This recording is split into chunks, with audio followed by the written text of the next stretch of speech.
सवाल number 11। Lens की शक्ति की इकाई है A metre, B joule, C dioptre, D watt. Lens की शक्ति की इकाई है, इसका सही ऑप्शन होगा सी आंसर डायोप्टर। क्या? डायोप्टर। अगला सवाल, सवाल नंबर 12। उत्तल लेंस को कहा जाता है, उत्तल लेंस को कहा जाता है अपसारी लेंस, अभिसारी लेंस, परावर्तक लेंस, अवशोषक लेंस। उत्तल लेंस को बी ऑप्शन अभिसारी लेंस कहा जाता है, जबकि अवतल लेंस को अपसारी लेंस कहा जाता है। उत्तल लेंस को तो अभिसारी लेंस, जबकि अपसारी लेंस को अवतल लेंस।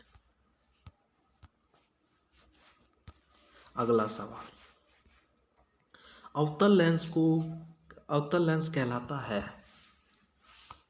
क्या कहलाता है? अपसारी लेंस, बी ऑप्शन। क्या? अपसारी लेंस। सवाल नंबर 14। अवतल दर्पण में वस्तु अनंत पर होती है, प्रतिबिंब बनता है। देखो, अवतल दर्पण में जब वस्तु अनंत पर होती है तो प्रतिबिंब कहाँ पर बनता है? फोकस पर। कहाँ पर? जब वस्तु अनंत पर होती है तो इसका प्रतिबिंब बनता है एफ पर, यानी कि फोकस बिंदु पर। अगला सवाल, उत्तल दर्पण में प्रतिबिंब होता है वास्तविक, उल्टा, सीधा या बड़ा। उत्तल दर्पण में प्रतिबिंब होता है, कैसे होता है? सीधा और आभासी। ठीक है। अगला सवाल 16 नंबर।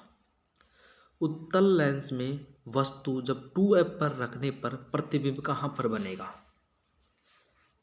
ध्यान रखना, जब वस्तु उत्तल लेंस में 2f पर कोई वस्तु रखी हो तो उसका प्रतिबिंब 2f पर बनेगा। अगला सवाल, अवतल लेंस में प्रतिबिंब हमेशा वास्तविक होता है, उल्टा होता है या आभासी होता है या बड़ा होता है? इसका सही जवाब होगा क्या? इसका सही जवाब क्या होगा? आभासी।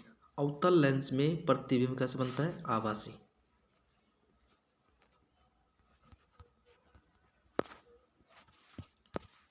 अगला सवाल 18। दर्पण सूत्र है, दर्पण का क्या सूत्र होता है? ऑप्शन ए 1/f बराबर 1/v plus 1/u, B option f बराबर u प्लस v, f बराबर u और v बराबर u प्लस f। इसका सही सूत्र होगा ऑप्शन ए। क्या?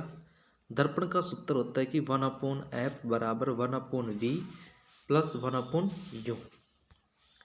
अगला सवाल, लेंस सूत्र होता है, इसका जवाब आपको कमेंट में बताना है दोस्तों। किसमें? कमेंट में। अगला सवाल, उत्तल लेंस से बनने वाला वास्तविक प्रतिबिंब होता है, उत्तल लेंस से बनने वाला वास्तविक प्रतिबिंब होता है, कैसा होता है? उल्टा। कैसा? उल्टा प्रतिबिंब होता है।